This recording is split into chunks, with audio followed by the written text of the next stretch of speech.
சாலையின் நடுவே ஏற்பட்ட பள்ளத்தை மண் கொண்டு சீரமைத்த காவல் ஆய்வாளர்கள் பொதுமக்கள் பாராட்டு. கோவை உக்கடம் சுங்கம் சாலையில் தினம்தோறும் ஆயிரக்கணக்கான இருசக்கர வாகனம் மற்றும் 4 சக்கர வாகனங்கள் சென்று கொண்டுள்ளது.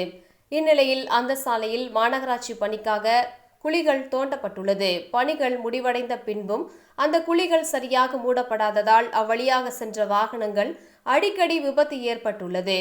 இதனை அறிந்த ரேஸ்கோர்ஸ் காவல் ஆய்வாளர் கந்தசாமி மற்றும் காவல் உதவி ஆய்வாளர் கார்த்திக் ஆகியோர் களத்தில் இறங்கி பொதுமக்களின் சிரமத்தை போக்க சாலையின் நடுவே ஏற்பட்ட பள்ளங்களை மண் கொண்டு சீரமைத்தனர். பல நாட்களாக மூடப்படாத பள்ளத்தை சீரமைத்த காவலர்களுக்கு பொதுமக்கள் மற்றும் வாகன ஓட்டிகள் பலரும் பாராட்டுகளை தெரிவித்து வருகின்றனர். குறிப்பாக சாலையில் உள்ள பள்ளங்களை சீரமைத்த காவலாளிகளின் செயல்கள் சமூகத்தில் நல்லெண்ணத்தையும் காவல்துறையினர் மீதான மரியாதையையும் அதிகரித்துள்ளது குறிப்பிடத்தக்கது.